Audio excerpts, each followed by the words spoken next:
Bonjour à tous, je suis Yasmine Fleureau et vous écoutez le podcast Un mot sur mes mots de l'errance au diagnostic.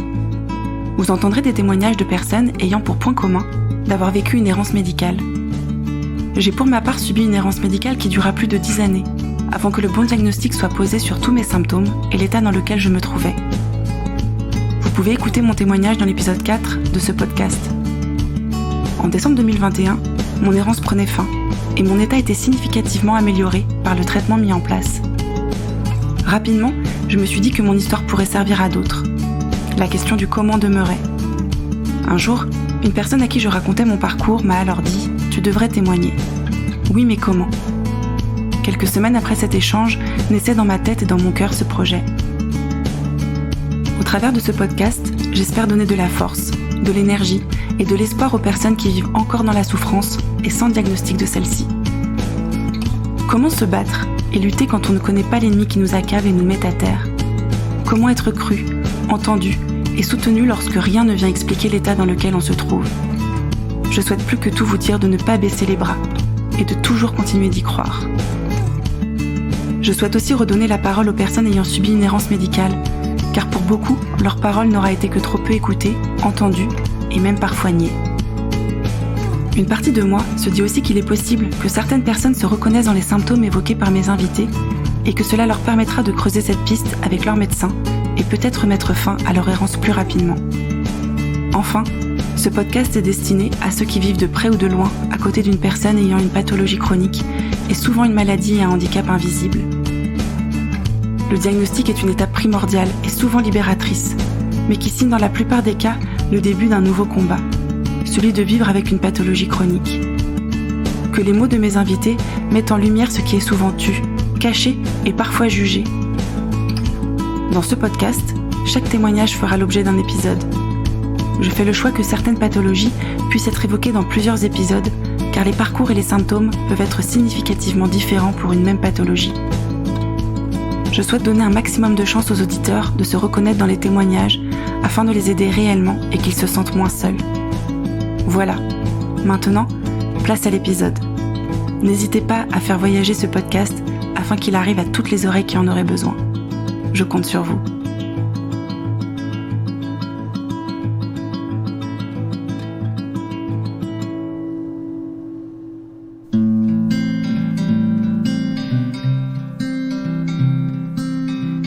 Aujourd'hui, je reçois Sandra. Elle vient nous parler de fibromyalgie. Je tiens par avance à m'excuser pour la qualité audio de cet enregistrement. En effet, lors de celui-ci, j'ai oublié de sélectionner le bon micro sur mon logiciel. C'est comme cela que l'on apprend, me direz-vous. Mais ma déception était à la hauteur du témoignage bouleversant que Sandra m'avait donné à entendre. Sandra a donc sans hésiter accepté de réenregistrer l'épisode. Seulement voilà, il est incroyable de remarquer qu'avec plusieurs semaines d'écart entre les deux enregistrements, le témoignage de Sandra avait évolué. Il s'est avéré qu'à l'écoute des deux enregistrements, j'avais un choix à faire. Soit vous proposer une moins bonne qualité audio, mais avec un témoignage pour moi significativement plus complet, soit un épisode de bonne qualité, mais beaucoup moins détaillé dans le parcours de Sandra et les étapes par lesquelles elle est passée. Après réflexion et avoir recueilli votre avis, mes chers auditeurs, le choix fut une évidence. C'est pourquoi aujourd'hui, j'ai privilégié le témoignage qui m'avait le plus ému et touché, malgré un son de mauvaise qualité. Avec Seb qui fait le mixage son, nous avons fait de notre mieux pour vos oreilles et j'espère que vous ne vous arrêterez pas à cela et que vous persévérerez pour entendre le témoignage de Sandra. En effet, après de nombreuses années de souffrance et un énorme travail sur elle-même et son histoire, elle arrive aujourd'hui à vivre avec beaucoup moins de douleur. Pour elle, la clé de la diminution spectaculaire de ses douleurs, c'est le retour vers soi et écouter son corps et ses besoins, se respecter et oser dire non. Je vous souhaite une très bonne écoute.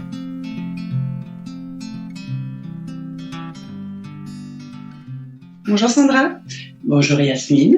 Merci d'être venue jusqu'à moi aujourd'hui pour enregistrer ton épisode. Alors comme la tradition le veut, je voulais expliquer comment est-ce qu'on s'est rencontrés et comment on en est venu à enregistrer cet épisode. Donc dans ma reconversion professionnelle, je me suis lancée dans une aventure qui est une formation de psychosomatothérapeute dans laquelle je t'ai rencontrée. Et quand je t'ai parlé de ce podcast, ça a éveillé un intérêt.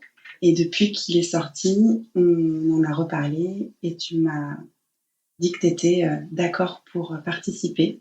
Donc, je t'en remercie beaucoup. Je te remercie de me recevoir. Est-ce que tu peux nous expliquer un petit peu quelle est cette pathologie et quels sont ses symptômes? Ok. Alors tout d'abord, je tiens à te remercier de me recevoir et d'avoir fait ce podcast que je trouve très intéressant et voilà fabuleusement permetteur. Je trouve pas mes mots. Là, je viens te parler de ma pathologie qui est la fibromyalgie. C'est une maladie qui est également appelée syndrome polyalgique idiopathique diffus. Et donc, quels symptômes il y a dans cette pathologie-là? Il y en a beaucoup, en tout cas pour ma part. Oui. Alors, je tiens à préciser que moi, je parle en mon nom, parce que je pense qu'il y a autant de fibromyalgie qu'il peut y avoir de fibromyalgique.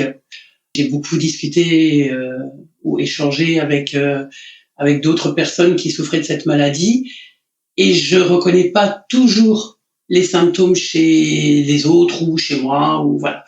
Donc pour ma part, ça a été des douleurs musculaires, nerveuses et articulaires qui prenaient vraiment tout le corps. Alors comment décrire ces douleurs? C'est pas évident. Non. C'est toujours très difficile de décrire ces douleurs.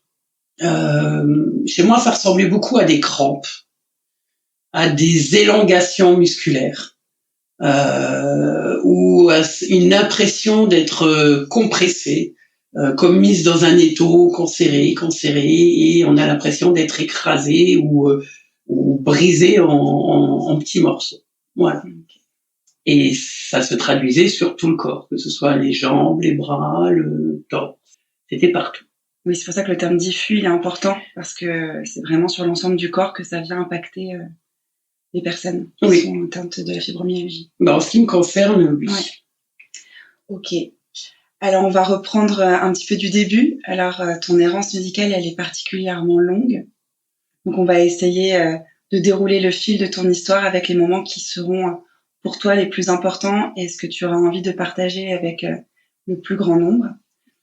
Où est-ce que tu situerais finalement le début de ces symptômes et le début de cette pathologie chez toi? Alors, j'ai beaucoup réfléchi et je me suis rendu compte qu'il y avait deux histoires dans cette histoire. Moi, la première fois que j'ai entendu parler de fibromyalgie, c'était en 2001 même, alors que les douleurs étaient existantes déjà bien avant. Mais ça, j'y reviendrai, je t'expliquerai au fur et à mesure. En 2000, j'ai contracté une myélite aiguë post-coquelucheuse, qui s'est traduit par des symptômes grippales que j'ai traînés pendant pas mal de temps. J'avais de la fièvre, des frissons, des courbatures, des quintes de toux, que j'ai très vite associé à la coqueluche. J'avais entendu parler les anciens de cette toux de coq et ça y ressemblait beaucoup. Donc j'étais allé voir mon médecin en disant j'ai peut-être la coqueluche.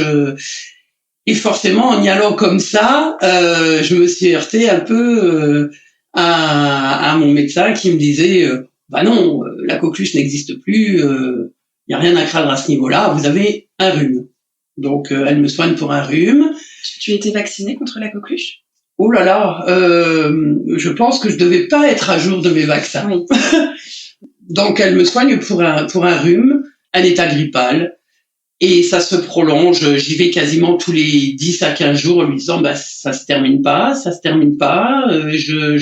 j'en suis au point où les cannes de tout m'étouffent, j'en dors plus la nuit, mon état se dégrade. Et elle rajoute à chaque fois des sirops, des ceci, voilà, pour calmer un peu cette toux et cet état. Et donc, ce phénomène-là se prolonge sur presque un mois et demi. Et un matin, je tente de me lever et je ne peux pas. J'ai beau avoir la volonté de vouloir bouger, mon corps en est incapable. Mais vraiment, j'avais l'impression d'être coulé dans du plomb. Je pouvais plus faire aucun mouvement. Pourtant, j'y pensais très fort. Je souhaitais très fort pouvoir mettre mon pied hors du lit. Rien ne se faisait. Donc là, mon conjoint de l'époque appelle mon médecin et me la passe. Et là, je lui dis, écoutez, je ne peux même plus me déplacer pour venir vous voir. Là, c'est vous devez venir, quoi. Et elle vient. Et là, elle me dit, c'est peut-être plus grave que ce que je pensais. On va vous hospitaliser. Voilà. Donc,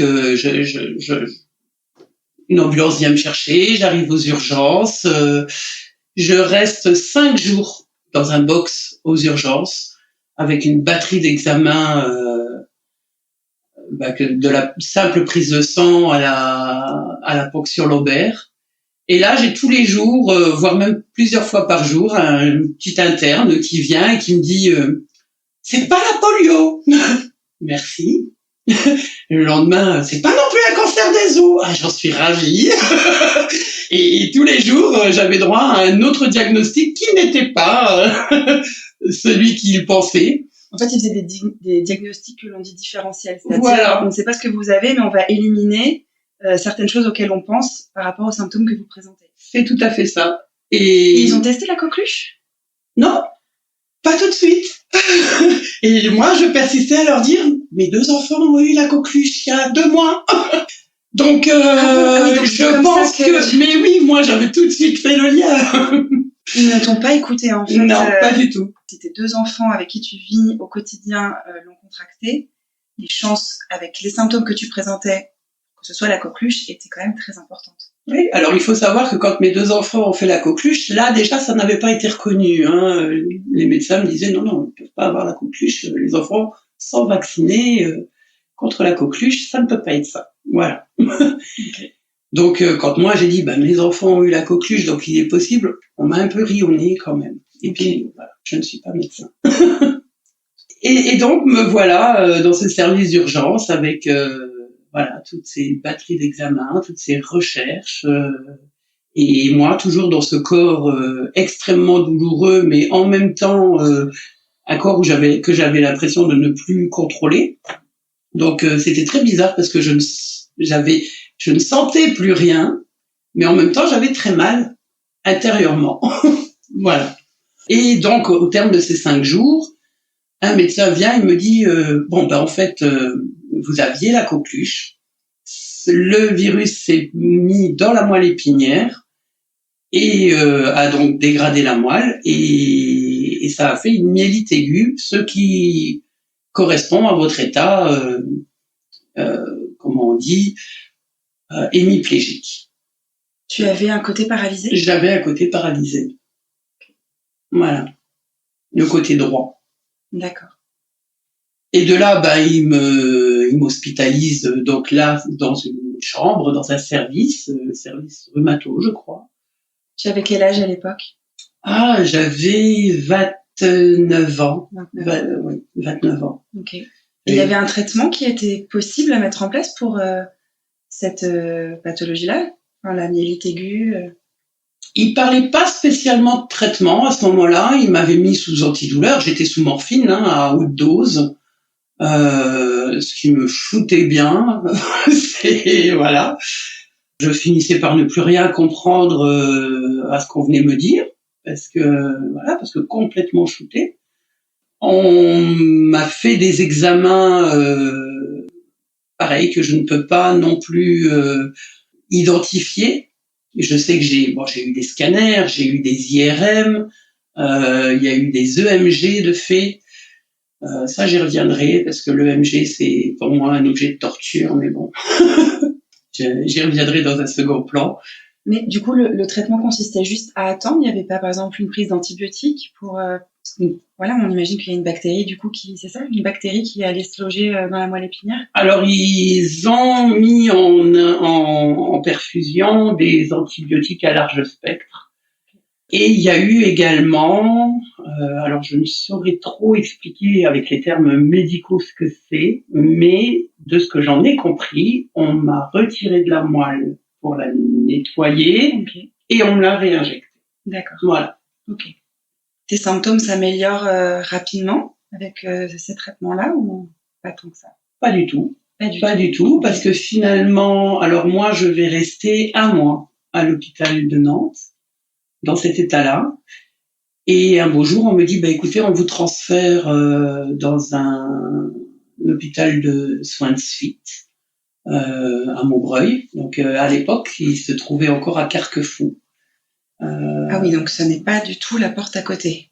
Non. Moi, j'habitais Rouen à cette époque. Donc oui, c'était pas la porte à côté.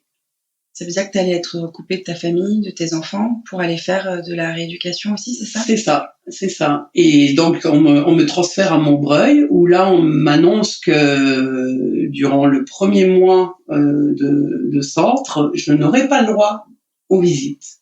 Pas le droit de voir mes enfants, que mon conjoint pourrait éventuellement venir, mais à des périodes très précises. Il t'explique pour quelle raison ? Pas spécialement. On me dit que c'est mieux pour mes soins et pour la famille. Voilà. De venir te couper de réconfort aussi, de liens, et puis pour tes enfants peut-être aussi de beaucoup d'inquiétude pour eux de te savoir loin et de ne pas savoir l'état dans lequel tu étais. Oui. Effectivement. Alors il faut savoir qu'en plus, moi, à cette époque, mes enfants avaient 3 ans et 2 ans et demi. Et voilà, j'étais toute jeune maman de 2 enfants, j'avais 29 ans, j'étais paralysée, j'étais totalement dépendante. Et effectivement, en plus, on m'annonce que je n'ai pas le droit d'être en lien avec ma famille, avec les choses qui pouvaient me réconforter, oui. Et est-ce que tu fais un lien entre la fibromyalgie et cette maladie que tu as déclarée avec cette myélite aiguë ? Est-ce que pour toi, c'est en lien ?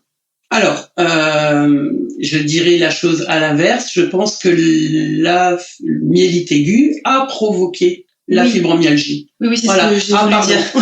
Excuse-moi, j'avais mal compris. C'est ça, que peut-être c'est venu déclencher ensuite la fibromyalgie, que c'est à l'origine. C'est ce qui m'a été dit de toute façon, que la fibromyalgie était une résultante de cette myélite aiguë, que c'était finalement les conséquences, voilà. Et ça, on te le dit au bout de combien de temps ? Très vite, on me le dit dans le centre. Alors moi, je vais rester 3 mois dans ce centre. Pour réapprendre à faire les gestes de la vie quotidienne aussi, j'imagine, si c'était pour réapprendre à marcher, alors là je suis prise en charge en soins balnéo, donc beaucoup de travail en piscine, tous les jours du travail de kiné, du travail au tapis pour réussir à tenir debout, à retrouver l'équilibre, pour réapprendre effectivement les gestes du quotidien, parce que je fais aussi de l'ergothérapie. Alors à ce moment-là, je suis en fauteuil roulant et les choses se font à un rythme qui forcément n'est pas adapté à celui que j'aurais souhaité à cet âge-là. Voilà. Bien sûr. Ta vie elle est mise complètement à l'arrêt. Complètement. Ils viennent poser le terme fibromyalgie à ce moment-là, ou ça sera beaucoup plus tard ? Beaucoup plus tard. Beaucoup plus tard. Okay, donc on y reviendra. Oui.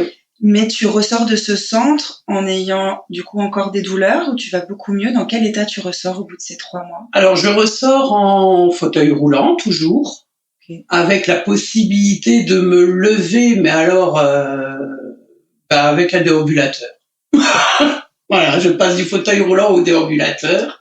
Ensuite, je passerai du déambulateur au béquille. Il va se passer 18 mois entre le moment où je sors du fauteuil roulant et le moment où je suis capable de marcher sans aide. Donc la prise en charge continue à domicile, j'imagine, avec de la kiné ? Eh ben pas du tout. Pas du tout. Pas du tout. On me renvoie à domicile. Alors oui, au départ, il y a des séances de kiné qui sont mises en place. Mais moi, j'habite dans un petit coin de campagne où les kinés sont pas à côté. J'ai pas le permis de conduire, mon conjoint non plus. Il faut faire venir un taxi ou une ambulance pour m'y emmener. C'est pas pris en charge parce que la maladie n'est pas reconnue. Et du coup, je suis pas en capacité de te déplacer, de me déplacer et de gérer ces soins-là. Donc je ressors surtout avec une belle boîte à pharmacie de produits dopants, puisque je suis encore sous dérivés morphiniques ou sous opioïdes, opiacés et d'antidépresseurs. Voilà. Et je consomme ça tous les jours à des doses assez hautes, ce qui fait que je me rends pas compte de l'évolution de mon état, parce que si mes muscles, eux, sont en capacité de me permettre de me lever, les doses massives de médicaments, eux, ne me le permettent pas. Je suis trop shooté pour pouvoir me lever ou marcher ou même être consciente de ce que je fais. Bien sûr. Du coup, pendant ces 18 mois-là où tu vas réussir à remarcher, si je comprends bien, en fait, c'est une question de volonté. Tu as fait ta propre rééducation où petit à petit, tu gagnais en amplitude, en possibilité, tu gagnais du terrain sur ton état, c'est ça? À force de toi te lever et y aller? Enfin, c'est ça l'idée, en fait? En gros, oui. En gros, j'ai 2 enfants en bas âge qui, eux, marchent. Donc je me dis, ça serait bien que je fasse comme eux. Je suis passée par la phase du 4 pattes. Voilà, j'ai réappris progressivement avec eux à marcher, avec tout le soutien et l'humour de ma fille. Tu en es où à ce moment-là? Est-ce que ta vie reprend ou est-ce que s'installe la chronicité des douleurs? Alors, ma vie reprend malgré une certaine chronicité des douleurs. Sauf que ma volonté d'assumer mon rôle de mère est plus forte que ces douleurs et que tous les matins, je me dis, tu n'as pas le choix, tu dois te lever parce que tu as des enfants qui comptent sur toi et que tu peux pas dépendre des autres toute ta vie. Donc je me lève, je serre les dents. Ça prend le temps qu'il faut. Heureusement, j'aménage un peu la maison où mon conjoint aménage la maison de façon à ce qu'il y ait toujours un meuble à proximité pour me tenir, à ce qu'il y ait toujours des barrières, des chaises dans la douche pour pouvoir m'asseoir. Voilà. Oui, vous adaptez votre quotidien. On adapte le quotidien à cette pathologie. Qui pour le moment, juste toi, tu te dis, c'est la myélite aiguë qui continue de me pourrir la vie et qui m'empêche de récupérer en fait. C'est ça. En fait, je ne sais pas ce que j'ai. Je sais que j'ai des douleurs, mais je ne sais pas si elles sont dues à cette myélite ou... Les médecins ont l'habitude de cette pathologie-là. Ils te disent quelque chose là-dessus, sur le fait qu'ils ont l'habitude que ça dure très longtemps, que les patients mettent beaucoup de temps à s'en remettre ou pas? Ils te disent quelque chose sur ça? Alors, pour resituer, à cette époque-là, comme je te l'ai dit, on est en 2000-2001. La maladie est reconnue par l'OMS depuis 96. Ça fait pas très longtemps. Tu parles de la fibromyalgie? De la fibromyalgie, oui. Oui. Oui, mais en fait, la fibromyalgie, par rapport à ce que tu dis, c'est vrai qu'on a vraiment l'impression que c'est les suites de cette infection, de la myélite, qui fait que ton état est comme ça. Et pour le moment, moi, j'ai du mal à saisir pourquoi on viendrait parler de fibromyalgie à ce moment-là, alors que tu as une pathologie avérée qui t'a plongé dans cet état-là. Tu vois ce que... Oui. Alors, la première fois que j'entends parler du mot fibromyalgie, c'est par un neurologue, qu'on m'envoie voir à la sortie du centre, et qui me dit, vous êtes tout à fait guéri. Maintenant, voilà, si vous voulez vous lever, vous pouvez, et vous avez juste des séquelles qui vont provoquer des douleurs diffuses, ce qu'on appelle une fibromyalgie, mais en même temps, vous êtes une femme. Ok. Voilà. Il vient ramener ça. Voilà. Et je suis une femme. C'est ça. Et il me dit que la fibromyalgie, c'est une maladie dans laquelle on peut tout mettre. Et ça sera pas le seul à me le dire. J'entendrai ce discours-là assez souvent et envers pas mal de médecins. Quand ils se sentent démunis, c'est ça, qu'ils ne savent pas finalement à quoi sont dus les symptômes, ils te laissent entendre qu'on le classe dans fibromyalgie. Voilà. Bien plus tard, j'entendrai un spécialiste qui lui me dira, oui, effectivement, la fibromyalgie est un peu une maladie fourre-tout. Quand on ne sait pas, on posera un diagnostic de fibromyalgie. Et j'ai entendu maintes et maintes fois et bon nombre de médecins ou autres spécialistes me dire c'est dans votre tête que ça se passe. Alors moi je voulais bien les entendre, hein. Ben oui, pourquoi pas, ça peut être dans ma tête, mais en attendant moi la douleur je ne l'invente pas, je ne la provoque pas parce que j'ai pas envie de vivre avec ces douleurs-là et je fais pas semblant quoi. C'est donc au départ vraiment je me dis mais ils me prennent pour une folle. Ils me prennent pour une écervelée qui a envie de se faire plaindre, qui a envie qu'on la chouchoute, mais pas du tout. Moi, j'avais la niaque, j'avais l'envie de vivre.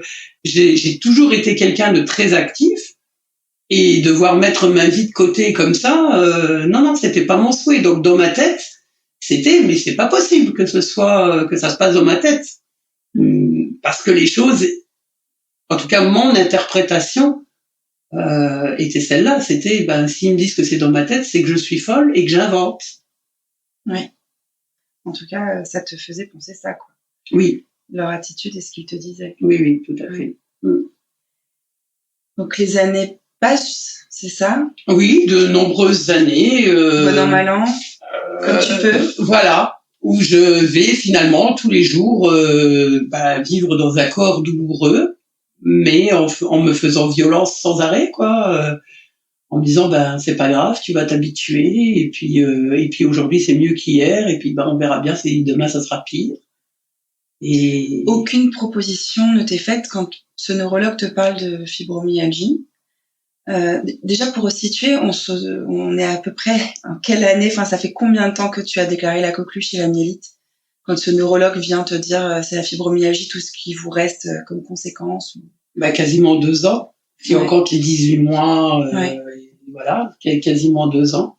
Si t'annonces ça, mais j'ai l'impression qu'il ne te propose aucune prise en charge particulière.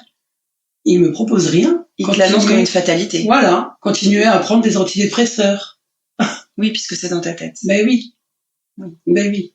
Bon, alors moi, ce que je ne lui dis pas à ce moment-là, c'est que moi, j'ai arrêté les antidépresseurs.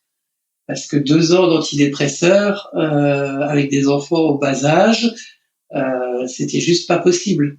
Moi, il m'est arrivé d'oublier mes enfants à l'école.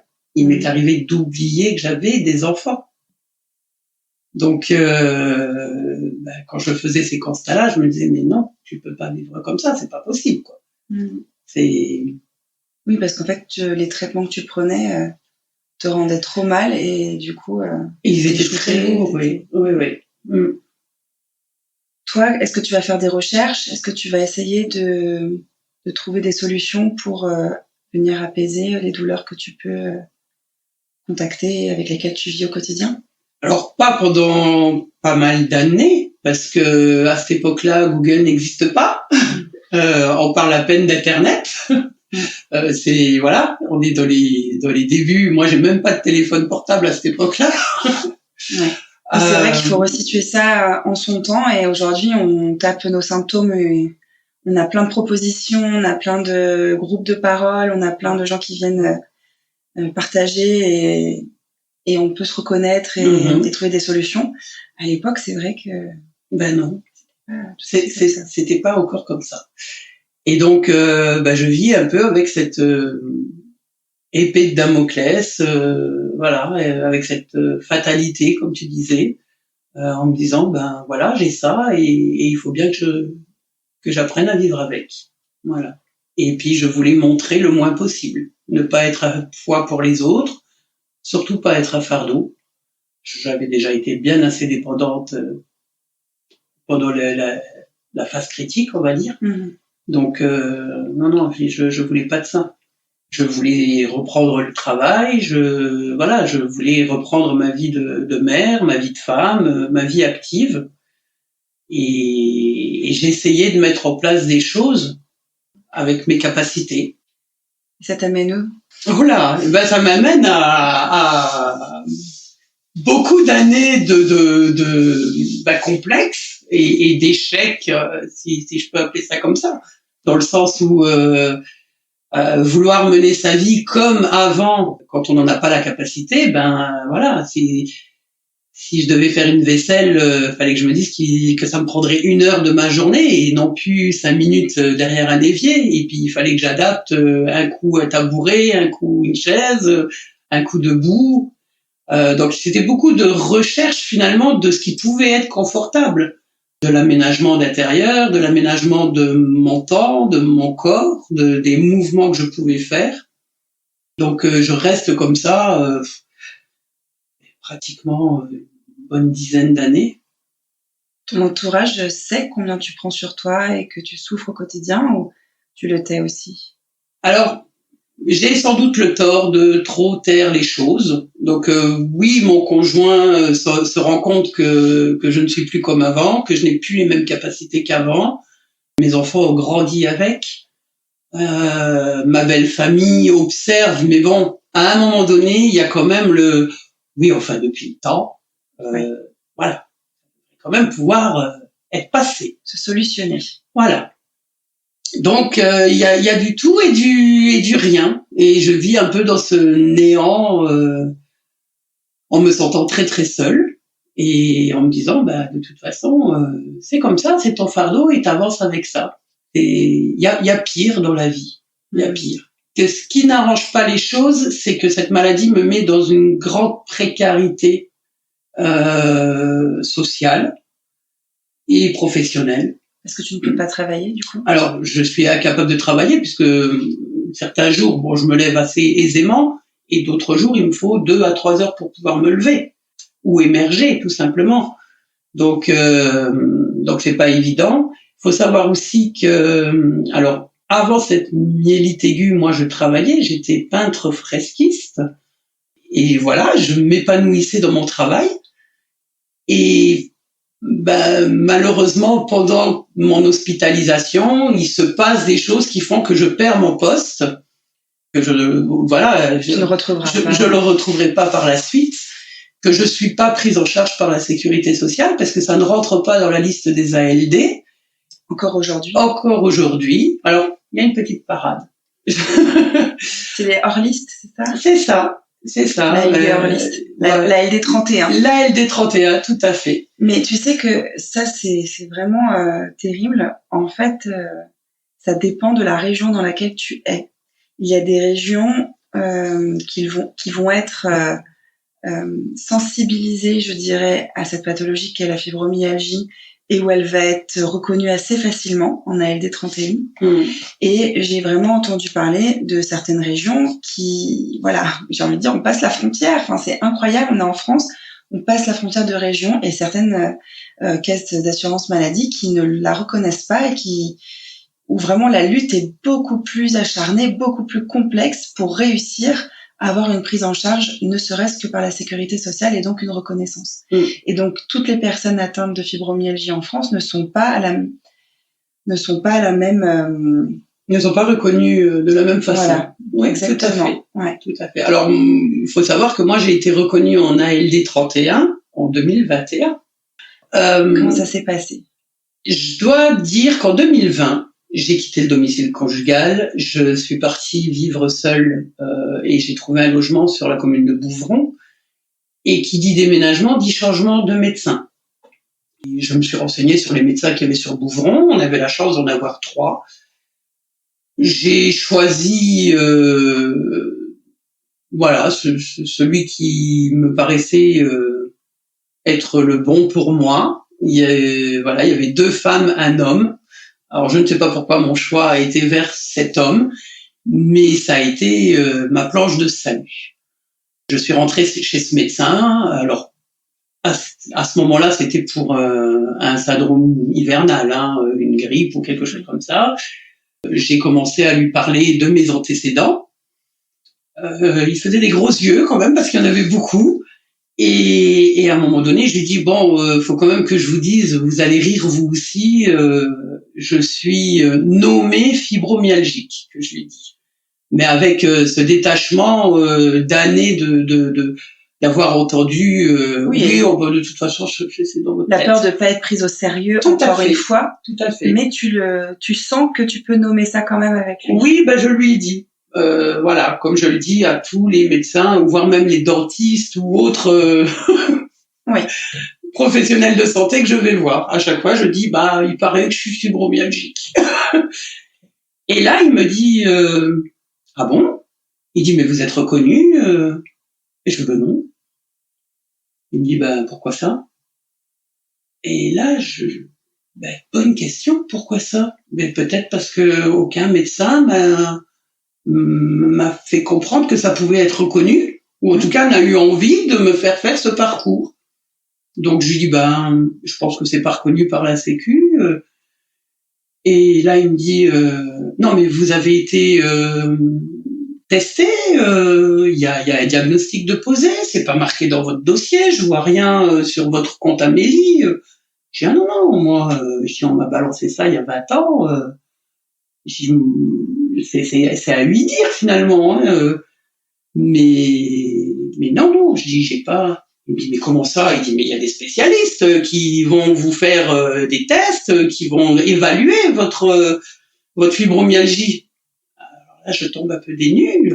Il me dit, bon, écoutez, vous allez aller voir un de mes confrères, il me fait un courrier, et là, il m'envoie dans une clinique à Nantes voir un interniste. Voilà. Donc, il m'envoie voir cet interniste. J'y mettais pas plus d'espoir que ça. Je me suis dit, je vais aller à ce rendez-vous et puis je vais tomber sur quelqu'un qui va me dire que je suis folle et que c'est bien, quoi. Ça va continuer. Et là, je tombe face à un toubib qui me prend très au sérieux, voilà, qui me voit arriver. Alors, faut dire que déjà dans ma posture, je pouvais pas cacher grand-chose. J'étais courbée, j'étais penchée. J'adaptais vraiment ma posture aux douleurs. Je boitais, je mettais 3 minutes à me lever d'une chaise. Vraiment, c'était physiquement, ça se voyait que je souffrais. Et là, il me voit me lever, il me dit, non mais prenez votre temps. Je suis pas à la minute. Prenez votre temps, mettez-vous dans la posture qu'il faut. Quand vous pourrez vous allonger sur ma table d'examen et on va voir ça.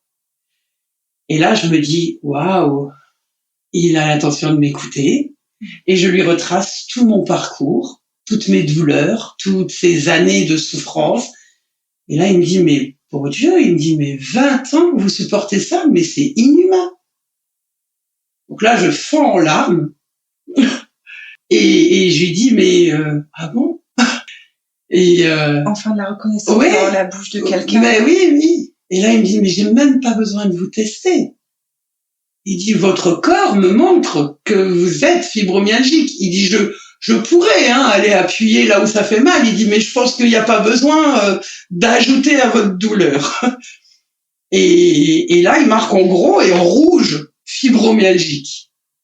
Et il me fait un papier qu'il envoie, enfin, il me le fait même pas, il fait tout directement sur ordinateur. Et le lendemain, je reçois un message de la CPAM qui me dit, vous venez d'être reconnu fibromyalgique.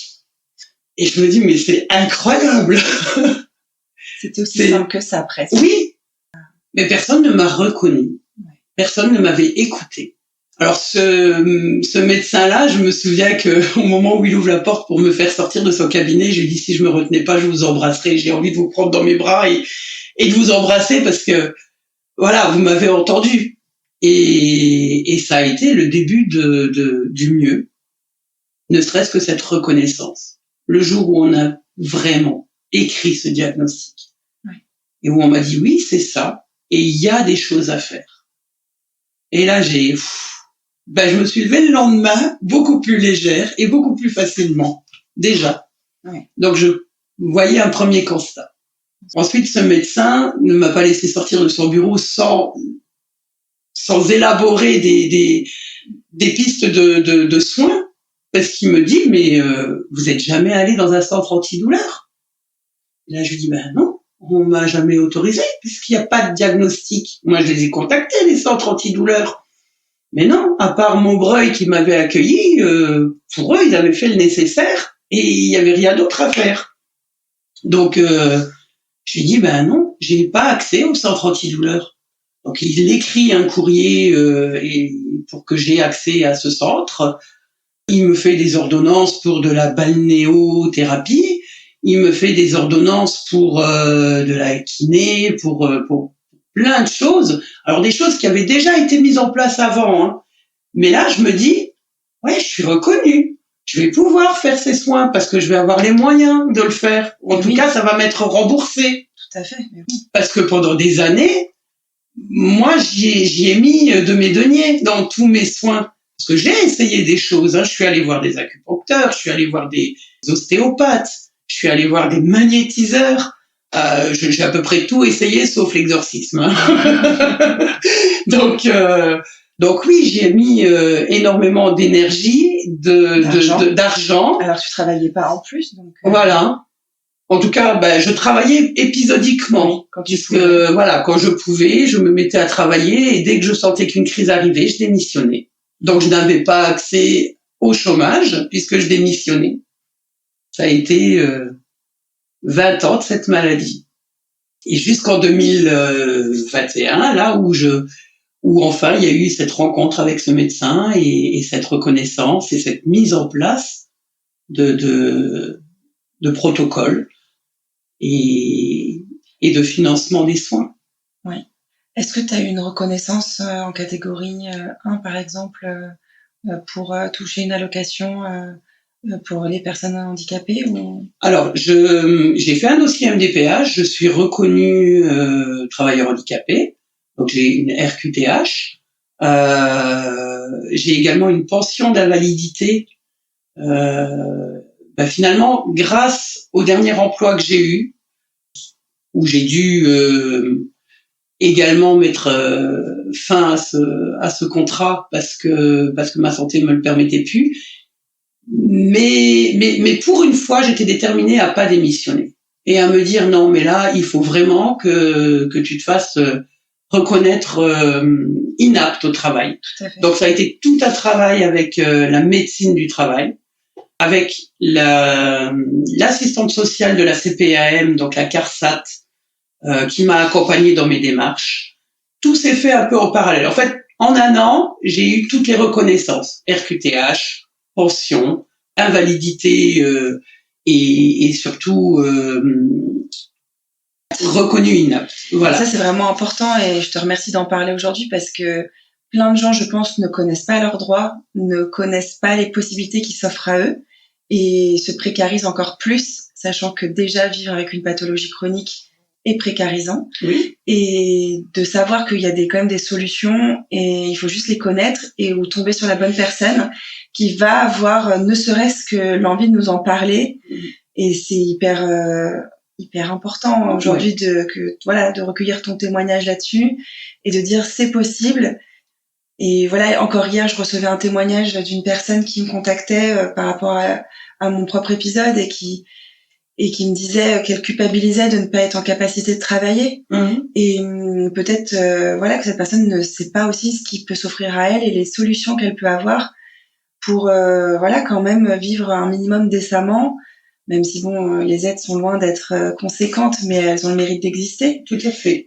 Et aussi d'enlever cette culpabilité, en fait la reconnaissance RQTH, la reconnaissance par un médecin du fait d'être inapte, même si j'imagine que c'est un cap qui est difficile à passer parce que c'est faux, je crois, de penser. Il y a beaucoup de gens qui se disent c'est super, du coup elle travaille pas, elle touche de l'argent. Enfin, je pense qu'il y a beaucoup de gens qui peuvent penser ça.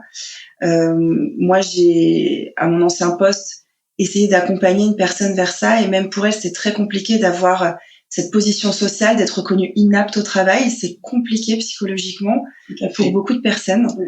Et en fait, d'avoir cette reconnaissance-là, ça vient aussi légitimer l'état dans lequel on se trouve. Et voilà, je pense que c'est vraiment important d'en parler aujourd'hui. Oui, tout à fait. Et il faut vraiment, comme tu le dis, tomber sur la personne qui va donner l'info. Parce qu'il faut savoir que dans ces 20 ans où j'ai cherché à améliorer mon état physique et social, je suis allée voir des assistantes sociales. J'ai frappé aux portes de toutes les instances qui existent en France et à chaque fois on me disait mais non, dans la mesure où vous n'avez rien, on ne peut rien mettre en place pour vous. Donc la reconnaissance, elle était nécessaire. Et j'avoue qu'effectivement sur le plan psychologique, ça a des impacts monstrueux. Moi, j'avais des pensées à certains moments où je vais te raconter une anecdote qui est assez abominable, hein, mais où je discutais avec une connaissance qui m'annonce avoir une maladie très grave, hein, puisque voilà, elle souffrait d'un cancer. Et j'ai pensé au fond de moi, mais t'as de la chance. Je trouve ça horrible et terrible. Parce qu'elle était reconnue comme malade. Voilà. Et je me disais, mais je préférerais avoir un cancer, quelque chose qu'on nomme, quelque chose qu'on connaît, quelque chose qui peut-être peut se soigner, ou pas. C'est vrai que l'issue est terrible, mais en attendant, moi j'en étais au point où je me disais, mais j'aimerais tellement avoir quelque chose qui soit reconnu, que je puisse me soigner et vivre et être aidé à vivre. Mais voilà, j'avais pas ça, donc. Je vois très bien ce que tu veux dire et si on se détache, hein, bien sûr, évidemment, personne n'a envie d'avoir un cancer avec voilà les conséquences que ça peut avoir.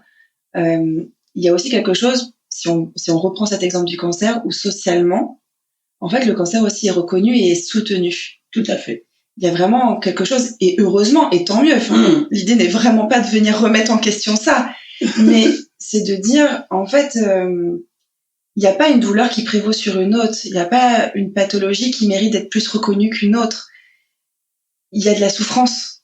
Et à partir de là, entendons-la, écoutons-la et soyons soutenants, peu importe finalement. La pathologie. Oui, pathologie. C'est tout à fait ça. Voilà. Ne serait-ce que pour le confort psychologique des personnes. Oui. C'est ça. Ça change énormément. Enfin, en fait, le fait d'être soutenu, le fait d'être reconnu même par l'entourage. Comment est-ce que toi, ton entourage s'est positionné suite à justement cette reconnaissance qui venait de l'extérieur cette fois-ci? Alors, j'avais pas le même entourage puisque j'ai totalement changé de mode de vie et de vie. Moi, je vois par exemple ma fille aujourd'hui dit que voilà, elle m'a jamais vue aussi bien que depuis que je suis partie. Alors, je ne pense pas que ce soit le fait d'être partie qui a fait que je vais bien. Ça a été un déclencheur, en tout cas, pour une nouvelle vie. Mais voilà, elle, quand je lui ai annoncé que j'étais reconnue, déjà, elle était heureuse pour moi, heureuse qu'enfin on mette un nom, même si ce nom, il avait toujours été là, mais en tout cas qu'on y mette une réalité derrière. Oui. Voilà. Donc de la considération. C'est ça aussi. C'est ça. Juste te renvoyer chez toi. Elle dit voilà, oui, vous avez ça évidemment. Bon courage madame en fait. Hein. Ça. Ouais. Donc oui, ma fille est ravie et elle voit l'évolution et les mieux qu'il peut y avoir dans ma vie actuelle. Les amis qui sont dans cette nouvelle sphère, eux n'ont pas connu ces années de souffrance. Je leur en ai un peu parlé et ils imaginent pas ce que ça a pu être, mais en tout cas ils sont ravis que tu ailles mieux aujourd'hui. Que j'aille mieux aujourd'hui, oui. Oui. Puis tu t'es lancée dans une reconversion professionnelle. Tout à fait, qui a beaucoup aidé aussi à ce mieux, parce que alors je disais au début du poste que oui, c'est dans ma tête. Alors oui, cette maladie, elle peut être psychologique à certains moments ou psychosomatique, mais c'est pas pour autant qu'on est fou. On n'invente pas nos douleurs. Par contre, ces douleurs, elles ont une cause. Et l'idée, c'est vraiment d'aller en chercher la cause. Alors parfois, c'est pas évident. Et je pense qu'il y a un travail, un suivi psychologique est important. Ne serait-ce que pour pouvoir faire des liens, pour trouver les causes ou les prémices des causes. J'ai lu sur Google il y a pas très longtemps que il y a trois causes, trois facteurs en tout cas qui pourraient être à l'origine de la fibromyalgie. C'est le facteur génétique. J'en avais jamais entendu parler. Je ne savais pas du tout que la génétique jouait là-dedans. Donc il semblerait que la fibromyalgie puisse être héréditaire. En tout cas, j'ai lu que certaines mutations génétiques pourraient favoriser l'apparition de la maladie. Elle peut avoir des origines d'infection. Voilà. Dans ton cas, ça semble vraiment ça semble être le cas. Voilà. Certaines pathologies infectieuses semblent déclencher ou accentuer la fibromyalgie, en particulier quand elles sont virales. Voilà. Mais ça, c'est vraiment important, mais même pour toi, dans ton histoire. Parce que justement, et c'est fou, hein, dans tous les épisodes que j'enregistre, presque tout le monde à un moment donné nomme le fait de « je ne suis pas folle », et on en revient quand même souvent là. Et en fait, là, il y a aussi une explication vraiment extrêmement terre-à-terre et qui n'est même pas du domaine de la psychologie, des éventuels traumas vécus ou pas, qui peuvent venir se surajouter, qui peuvent venir amplifier, mais là, qui viennent donner une explication très rationnelle, oui, et qui est souvent balayée après coup. Parce que finalement, c'était il y a 20 ans, quand même, c'est fini. Ou la myélite en tant que telle est terminée. Et oui, mais c'est venu déclencher autre chose, une autre pathologie. Exactement. Et là, pourquoi la reconnaissance s'arrête, en fait? Parce qu'en fait, si la myélite était toujours détectable d'une certaine manière, la reconnaissance, elle ne serait jamais partie. Oui, je pense. Tout à fait. Tu vois, quand on a vraiment quelque chose de scientifique presque, enfin de médicalement appuyé par des données scientifiques ou des tests, des analyses, la reconnaissance, elle va de pair. Mais dès qu'on déborde de ce cadre-là, on la perd. Oui, tout à fait. Et donc le troisième facteur, serait des traumatismes physiques ou émotionnels. Donc une fibromyalgie sévère peut parfois survenir à la suite d'un événement traumatique, physique ou psychologique, prolongé ou répétitif. Voilà. Alors moi je pense que je rentre dans quasiment tous les facteurs, dans le sens où j'ai eu des traumatismes physiques par certains accidents de la vie, on va dire. Je me suis fait heurter par une voiture en vélo, je suis tombée. Il y a eu quelques petits accidents. J'ai eu aussi un accident de voiture. Donc, et c'est vrai que aujourd'hui, je fais le lien qu'après chacun de ces événements, il y a eu une crise. Donc oui, effectivement, ce facteur-là, il existe. Le facteur affectieux, comme tu le disais, forcément, après la myélite, la fibromyalgie s'est déclarée. Et le facteur génétique, c'est là où je voulais en venir. Je te disais au début du podcast qu'il y avait deux histoires. Aujourd'hui, je suis en mesure de dire que bien que la maladie ait été prononcée en 2000-2001, moi, je sais que j'en souffre depuis l'adolescence, depuis mes 13-14 ans. Parce que il y a déjà eu à cette époque-là des premières crises qui ont duré beaucoup moins longtemps, mais qui étaient, somme toute, très douloureuses. Je me suis vue me réveiller, la première fois, j'avais 13 ans, je me suis réveillée en hurlant une nuit, avec cette sensation d'être écartelée, qu'on m'arrachait les membres. Et alors ça a duré également plusieurs jours et plusieurs nuits, où je revois encore mon frère venir dans ma chambre, me soulever de mon lit, me porter jusqu'à la baignoire et m'arroser d'eau froide pour me calmer, en tout cas pour essayer de calmer la douleur, parce que de moi-même, je disais la seule chose qui soulage, c'était le froid. Donc il m'arrivait de me coucher sur le carrelage ou de chercher la fraîcheur pour calmer la douleur. Là, je parle de cette sensation d'élongation, de crampes. Et donc mon frère régulièrement, venait me soulever la nuit, m'arroser d'eau froide et me recoucher. Donc. Et ça n'a jamais été. Eh ben non, parce que ça c'était dans les années 80 et que alors oui, ma mère m'a emmené voir des médecins et d'ailleurs suite à une grosse crise, je me suis retrouvée hospitalisée avec la première hémiplégie. 13-14 ans, j'ai déjà eu cet épisode de paralysie du côté droit qui avait duré nettement moins longtemps. J'avais dû rester une quinzaine de jours hospitalisée. Ça se passait en Lorraine, là-bas, dans ma région natale. Mais et là, aucun diagnostic, aucune infection n'avait été détectée. Non, il n'y avait pas d'AVC, il n'y avait pas... Non, on m'a parlé de choc nerveux, on m'a parlé on sait pas. On sait pas, voilà, effectivement. Alors, il y a eu quelque chose de trouvé, mais alors c'était très étrange parce que on me fait toute une batterie d'examens et c'est là que je voulais venir parler des premiers EMG que j'ai fait. Tu peux nous expliquer ce que c'est qu'un EMG? Un EMG, alors je sais plus le terme, mais ce sont des aiguilles qu'on vous enfonce dans le crâne et à différents endroits du corps, qu'on va relier à des fils électriques et on va vous envoyer des impulsions électriques comme ça dans le crâne et un peu partout pendant un certain laps de temps et à différentes... Est-ce que c'est pour tester les nerfs, non? Très certainement, oui. Alors, moi, je suis ressortie de là tremblante, mais vraiment, alors c'était douloureux. Faut dire que j'avais 13-14 ans à l'époque, quoi. On me fait cet examen, j'étais toute seule, il n'y avait pas ma maman. J'étais face à un médecin qui me disait tu me dis si ça fait mal quand j'appuie sur ce bouton.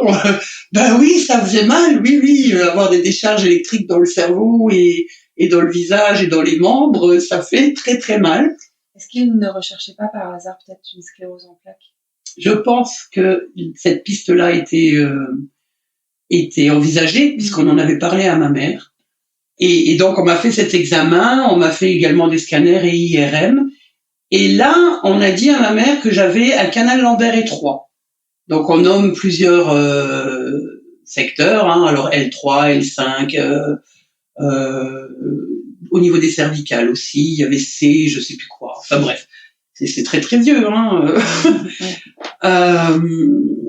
Et donc on m'envoie dans un grand hôpital sur Nancy, où il y avait un professeur qui se déplaçait de Paris pour venir voir mon cas. Donc là, quand même, c'était un peu flippant parce que je me disais, oh là là, on me le présente aussi comme un grand professeur qui est en charge des troubles neurosquelettiques et qui se charge des grands sportifs. Et là, il vient et il dit à ma maman, oui, votre fille, elle a un canal Lambert étroit.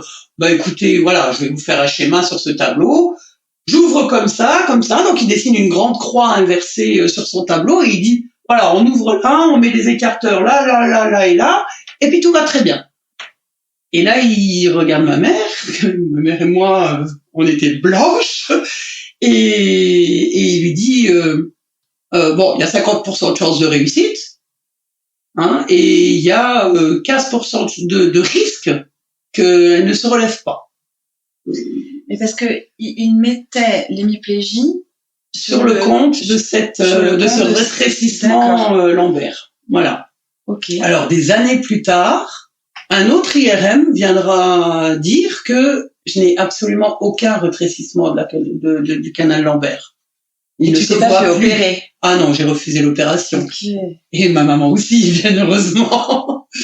Mais non, j'ai jamais voulu être opérée pour ça. Et cette hémiplégie, à l'âge de 14 ans, elle passe beaucoup plus rapidement, c'est ça? Tu récupères plus vite? Oui, beaucoup plus vite. Et elle reste inexpliquée pendant toutes ces années. Voilà. Et tu en reparles pendant l'épisode, justement, en 2000? Tu dis que tu as déjà eu cette épisode? Oui, bien sûr. Oui, on me dit que c'est un épisode isolé, que c'est autre chose. Que peut-être mon corps réagit par des hémiplégies à des attaques extérieures. Voilà. Est-ce que tu as pu faire un lien avec ton histoire sur quelque chose qui se serait passé à ce moment-là? Ah oui, oui, des liens, j'en ai fait. J'en ai fait. Tu te doutes bien qu'avec la formation qu'on fait, oui, je vois bien. On a des possibilités de faire des liens. Moi, le lien que j'en fais aujourd'hui, c'est qu'en fait, ces crises interviennent quand je ne suis pas à ma place. Et là, on va en venir finalement aux solutions que j'ai trouvées pour améliorer mon quotidien. Oui. Parce que bien évidemment, je ne prends plus aucun médicament. Bon, il m'arrive de prendre un peu de paracétamol, mais alors c'est vraiment plus les doses que je prenais. Je pense que mon bien-être passe déjà par une qualité de vie et une hygiène de vie. Je pense que c'est très important. Qui se représente de quelle manière? hygiène de vie? Eh ben, je suis à l'écoute de mes besoins. Alors, dans l'épisode des 20 ans d'ignorance ou d'errance, j'avais essayé, comme je te l'ai dit, plein de choses, des régimes alimentaires, tout ce qui est... Alors à ce moment-là, il y avait eu l'apparition de Google, donc tout ce qui pouvait être vu, lu ou dit sur Google et autres réseaux, je le tentais. Donc j'avais essayé le régime sans gluten, j'avais essayé le frugivorisme, manger que des fruits, voilà, le crudivorisme où tu ne manges que cru. J'ai essayé plein de choses. Mais ça tu voyais pas d'effet salvateur? Ben non, ça me correspondait pas. Et aujourd'hui, ben je suis plus à l'écoute finalement de mes besoins, tout simple. Mes besoins tout simple et si compliqué. Mais oui, de s'écouter. Exactement. D'aller vers soi en fait. Voilà. Donc il y a des périodes où mon corps me demande de ne manger que des fruits par exemple, parce qu'il a envie de quelque chose de frais, de juteux, qui va hydraté. Donc il m'arrive d'avoir des périodes de 3-4 jours où je vais manger des salades, des légumes, des fruits, et puis d'autres je vais prendre du pain, et d'autres je vais manger un petit peu de viande, mais en tout cas je fais en fonction de ce que mon corps me demande et quand il me le demande.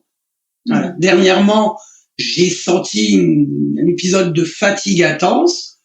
Je me suis dit peut-être que je manque un petit peu de sels minéraux ou de je ne sais quoi, de fer, donc j'ai mangé un peu plus de viande rouge et ça s'est calmé. Donc je me dis oui, ok, finalement tout ça c'est un langage, mon corps me parle, il me suffit de l'écouter. J'ai reproché aux médecins pendant des années de ne pas m'avoir entendu, mais il serait grand temps que j'écoute mon corps. Donc je m'écoute et je réponds à mes besoins. Et je parlais tout à l'heure de ce lien que je faisais avec ma place. Et effectivement, ça vient me donner des indices sur ce que je vis et la façon dont je me respecte. C'est-à-dire qu'au lieu d'avoir une contrariété parce que mon entourage ne répond pas à mes besoins, déjà j'y réponds par moi-même, en sachant quel est le besoin, qu'il soit physique, affectif, psychologique ou autre. En fait, tu as découvert que la clé vient de toi. Exactement. De toi à toi. Et c'est vrai que chercher les solutions à l'extérieur est souvent décevant et ne nous permet pas de nous réaliser ou de coller vraiment à ce dont on a besoin, parce qu'il n'y a que nous, finalement, qui savons vraiment Exactement. ce dont on a besoin. Tout à fait. Alors, l'extérieur est important quand même. Hein. Oui, oui. C'est très soutenant et voilà, c'est précieux. Oui. Un entourage qui nous écoute, un entourage qui nous soutient, mais les vrais changements ne peuvent venir que de l'intérieur. Tout à fait. Que de nous. Oui. Alors après, je dois aussi dire que une grande documentation et une connaissance du corps humain, de son fonctionnement et du cerveau aide aussi à comprendre finalement le langage de ces médecins qui nous renvoient cette image de c'est du rien. Alors que quand on comprend un petit peu le fonctionnement biochimique, biologique du cerveau et autres, on peut se dire aussi, ok, c'est dans ma tête. Oui, c'est vrai, ça se passe dans la tête, ça se passe au niveau de la biochimie du cerveau. Et ça aussi, je l'ai lu sur Google. Voilà, il y a eu des études qui ont été faites et donc des spécialistes. Voilà, ce syndrome se caractérise par des douleurs chroniques diffuses accompagnées de fatigue, troubles de sommeil, troubles cognitifs et de troubles anxieux. Les scientifiques estiment que la perception de la douleur des personnes atteintes est altérée car la manière dont le cerveau et la moelle épinière traitent les signaux douloureux est défectueuse. Mais là, c'est important parce que finalement, c'est dans la tête, il y a toujours cette connotation-là de folie qui est vraiment collée à ce terme-là. Oui. Alors qu'en fait, là, on vient parler c'est dans la tête. De biochimie. Mais voilà, exactement. De biochimie. Oui. Voilà. Donc non, on n'invente pas la douleur. La douleur, elle est réelle. Mais en tout cas, oui, ça se passe dans notre cerveau. Donc, je pense aussi que le langage médical devrait être adapté aussi à la compréhension de la personne. il y a quelques années de ça, je n'avais pas les connaissances que j'ai aujourd'hui, je ne me documentais pas de la même façon. Et clairement, quand on me disait c'est dans votre tête, je me disais bon, on me prend pour une folle. Aujourd'hui, quand on me dit c'est dans votre tête, je vais chercher ce qui compose ma tête. Tu l'entends différemment. Voilà. Donc tout ça, ça participe à cette hygiène de vie. C'est se documenter, s'informer, pratiquer une activité physique, ne pas s'arrêter. Oui, quand on a mal, on a tendance à vouloir ralentir le mouvement. On peut ralentir le mouvement, mais il faut continuer le mouvement. Il faut surtout pas le stopper. Oui, des fois, c'est le cercle vicieux. Voilà. On a mal et donc on arrête le mouvement et donc les douleurs s'amplifient aussi. Exactement. Voilà, c'est vraiment quelque chose que j'ai vécu et en fait, il faut trouver une brèche pour retourner dans un cercle plus vertueux. Mais parce que sinon, forcément, effectivement, d'arrêter complètement le mouvement amplifie dans la majorité des cas les douleurs. Et donc, on arrive encore moins à repartir. Et je comprends ô combien c'est difficile pour toutes les personnes qui souffrent de s'entendre dire quand on a mal au dos, faut bouger. Oui, d'accord, mais quand t'as mal, c'est compliqué qu'on te dise de bouger. Moi, je voudrais bien bouger, mais je peux pas. Mon corps ne veut pas. Voilà, il y a des choses à mettre en place. C'est pour ça que j'insiste sur le besoin d'un suivi médical, d'un suivi psychologique, d'un suivi social. Je pense que tout ça participe vraiment. Aujourd'hui, comment tu vis? Avec quelle douleur tu vis? Est-ce que tu as encore des crises ou est-ce que ça s'est complètement arrêté? Tu définirais les choses comment? Alors, il y a une douleur dont j'ai pas parlé, qui m'a accompagnée, elle est devenue presque ma meilleure amie ou ma pire ennemie pendant 20 ans. C'est une sensation de brûlure permanente sur tout le corps. Au point où le contact physique était insupportable. Moi, j'en finissais à dire aux gens, je n'embrasse pas. Oui, même être effleuré, oui, c'était horrible. Cette douleur-là a totalement disparu depuis 2 ans. Donc déjà, le jour où je me suis réveillée, il m'a fallu quelques temps avant de me rendre compte, de me dire mais ça ne me brûle pas. Je peux me caresser, je peux me toucher, je peux être touchée, ça ne me brûle pas. Waouh, je vais pouvoir avoir du contact et du coup vivre une sociabilité différente aussi, parce que c'est très renfermant finalement d'être dans le refus permanent d'être touché. Bien sûr. Donc cette douleur-là, elle a disparu. Ensuite, les douleurs musculaires et articulaires, elles ont quasiment réduit à 95%. C'est-à-dire que le matin, il y a toujours cette mise en route corporelle douloureuse. Le fait d'avoir été statique dans le lit toute une nuit, c'est difficile de remettre la machine en marche. Mais en tout cas, une fois qu'elle est mise en marche, c'est bon, la douleur se stoppe et donc n'est douloureux que le réveil du matin. Et les crises se font beaucoup moins nombreuses puisque j'en ai eu une en 3 ans. Et comment tu l'as traversée, cette crise? Est-ce que tu as mis des choses en place différentes d'avant?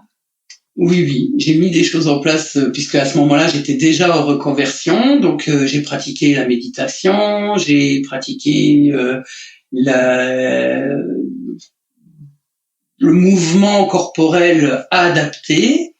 Je suis allée voir mon ostéo en lui disant que j'étais en crise et qu'il fallait qu'il m'aide à tel et tel niveau.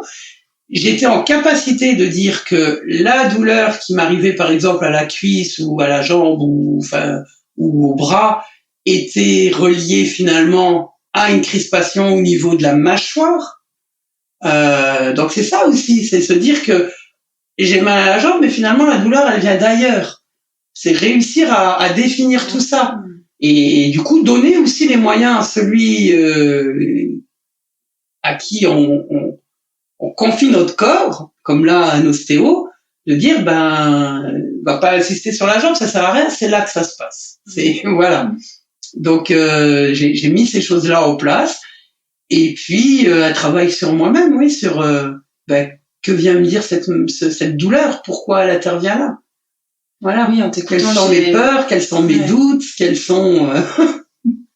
Oui, en t'écoutant, j'ai vraiment l'impression que c'est aussi tout ce travail-là, en fait, sur ton histoire, que t'es venu aussi remuer et qui a fait que t'as fait plein de liens, qu'il y a plus de compréhension sur ton propre vécu aussi.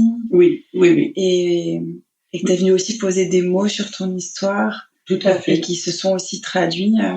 Ton corps venait te parler, en fait. C'est ça. En fait, je ne me voyais plus comme une victime ou une fatalité. J'ai finalement intégré que c'était un langage entre mon corps et moi. Et que, voilà, mon corps venait me parler de choses et me donner des indices qu'il fallait, un peu comme un enquêteur, aller chercher. Et donc maintenant, je suis très à l'écoute de tous ces petits mots. Dernièrement, j'ai eu un épisode de 3 semaines de douleur intense parce que je me suis luxé le bassin. Mais je me suis luxé le bassin parce que j'ai fabriqué une terrasse. J'y ai mis toute mon énergie. Donc oui, là, la douleur, elle était mécanique. Et clairement, je méritais d'avoir mal, vu l'effort que j'avais fait. Enfin, on mérite pas d'avoir mal. Mais en tout cas, j'avais fait subir quelques dommages à mon corps. Et il me disait, voilà. Tu l'avais poussé un petit peu. Quand tu travailles un peu trop, voilà ce que ça donne, quoi. Mais quand j'identifie que les douleurs ne sont dues à rien, quand je fais aucun effort physique et que d'un seul coup je me dis, ah, tiens, il y a quelque chose là, pourquoi ça vient là, pourquoi j'ai mal là? Et je me dis, peut-être que c'est pas confortable, ce que tu vis là, peut-être que, est-ce que t'es en accord avec tes envies, avec tes besoins, avec tes, avec ce que tu souhaites vivre.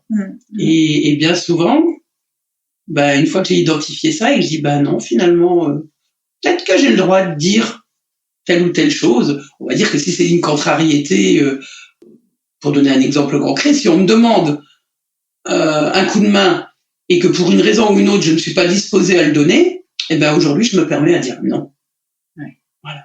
Arrêtez de me forcer. Se donner le droit de dire non. Exactement. De dire non, de dire merde, de dire plein de choses. Ouais. De s'écouter et parfois de se faire passer en priorité. Oui. Et plus toujours après les besoins des autres. Voilà. Ouais. Est-ce qu'il y a quelque chose que tu voudrais dire encore aux personnes qui peuvent écouter, qui sont soit touchées par la fibromyalgie, soit peut-être même qui ne le sont pas, mais voilà, est-ce qu'il y a autre chose que tu aimerais partager pour ces personnes-là? J'ai conscience que tout ce que je viens de dire n'est pas évident à intégrer, à entendre quand on souffre. C'est pas au moment de la douleur qu'il faut venir dire ces choses-là. C'est après. Finalement, c'est un peu comme un soin, comme un réconfort. Quand on est dans la douleur, on n'est pas en mesure d'entendre quoi que ce soit. Donc, je pense qu'il faut aussi laisser la personne vivre sa douleur en l'accompagnant du mieux qu'on peut, avec tous les outils qu'on peut mettre en place, et il en existe énormément. Une fois que la crise est passée, on peut, à ce moment-là, s'entendre dire que peut-être une prise en charge psychologique, ou peut-être une prise en charge physique va aider. Mais voilà. En plus, l'un ne va pas sans l'autre, je dirais. En fait, ne mettons pas tous les œufs dans le même panier, c'est ce que je disais dans d'autres épisodes. En fait, ne nous centrons pas que sur le médical ou que sur le psychologique. C'est ça. Les deux vont de pair. Les deux vont de pair. Ouais. On est à tout. Est-ce qu'il y a eu un événement quand même déclencheur de cette prise de conscience de qu'est-ce que ça venait dire chez toi, en fait, ces douleurs-là? Oui, il y a eu un gros déclencheur, oui. Ce déclencheur, c'est ma meilleure amie. C'est ma sœur de cœur qui, un matin où on prenait notre petit café ensemble, comme on le faisait très souvent, me lance dans une conversation. Je pense qu'elle était en colère, je sais pas pourquoi, peut-être parce que je venais me plaindre pour la énième fois. Et à un moment donné, elle me dit mais à quoi ça te sert d'avoir mal? Et là, waouh, je me suis pris ça comme une gifle et j'ai pas su quoi lui répondre. Ça m'a trotté dans la tête et je me suis dit, ça me sert à quoi d'avoir mal? C'était qu'est-ce que vient dire la douleur, en fait, c'est ça? Ouais, je crois que c'est la première qui finalement m'a fait comprendre que je pouvais me poser les questions différemment. Ne plus me dire à cause de j'ai, mais plutôt de me dire pourquoi? Qu'est-ce qui vient faire? Et oui, effectivement, à quoi ça te sert? Voilà. Donc ouais, je la remercie parce qu'elle a été le déclencheur de tout ça. Comme quoi que parfois, même une parole qui paraît maladroite peut être très bénéfique. Ouais. Et puis c'était une personne de confiance qui t'a dit, qui te connaissait aussi, parce que voilà, c'est ce qu'on se disait un petit peu tout à l'heure. C'était parfois il y a certaines remarques dites par quelqu'un qui ne connaît pas ou depuis 5 minutes et on a vraiment la sensation aussi que la personne botte en touche, quoi, et que c'est pas juste. On le reçoit pas forcément de la manière juste. Et quand c'est quelqu'un de proche, qui nous connaît, qui nous aime, parfois ça peut être salvateur. Toujours. Dans ton cas, en tout cas, voilà. C'est venu résonner en toi. Et je crois que c'est ça qui est important de dire, c'est que il faut pas coller chaque histoire à ton vécu, au mien, au vécu de quelqu'un d'autre. C'est est-ce que ce que vous entendez, peu importe la personne qui le dit, mais est-ce que ça vient résonner d'une quelconque manière en vous? Exactement. Et si c'est le cas, il faut creuser. Tout à fait. Et encore une fois, il faut écouter que ce soit un nœud dans le ventre, que ce soit de la colère, que ce soit de la tristesse. Voilà, notre corps nous parle et quand on arrive à l'écouter, mais c'est un long chemin, des fois il nous donne des belles réponses en fait. Tout à fait. Et des fois, quand il nous immobilise, il vient nous dire aussi quelque chose de puissant. Et dans mon cas, je peux en parler. À un moment donné, quand j'ai été complètement immobilisée, perclue de douleur, je pouvais plus faire semblant, je pouvais plus avancer, continuer de faire. Voilà. Et là, ça a été précieux. J'en ai beaucoup voulu à mon corps, énormément. Et finalement, quand on se dit attends, peut-être qu'il me veut du bien aussi. Là, il me fait mal, mais il m'arrête. Oui. Il m'oblige à m'arrêter. Et donc, du coup, exactement. Si j'arrête de lutter, peut-être que je vais entendre ou voir autre chose. Tout à fait. Merci beaucoup pour ton témoignage. Merci à toi. Qui, j'en suis sûre, aidera beaucoup de personnes. Mais je l'espère. Je ne sais pas. J'ai l'impression, j'ai des milliers de choses qui me viennent en tête là et qui me disent mais t'as pas tout dit, mais je pense que ceux qui vivent les choses savent. Voilà, il y a pas besoin de tout dire. Chacun vit à sa façon et vit les choses à sa manière et avec les ressources qu'il a. Donc je vais pas tout dire. Tu parles de ressources et je crois qu'on sous-estime beaucoup, de manière générale, les ressources qu'on peut avoir en nous. Et quand on arrive à découvrir toute l'ampleur de nos possibilités, ça donne de la force, de l'énergie. Tout à fait. Et voilà, on parle des fois de résilience, de capacité et de force. Et des fois, que ce soit dans nos éducations, dans notre société, on nous ramène pas assez à nous. Exactement. Bon, on en sait quelque chose, Yasmine, avec notre formation. Oh oui. Bon, en tout cas, merci à toi. C'était un réel plaisir d'échanger avec toi. Merci. Je souhaite sincèrement que ce soit entendu et que ça apporte quelque chose. J'en suis sûre. Merci Sandra.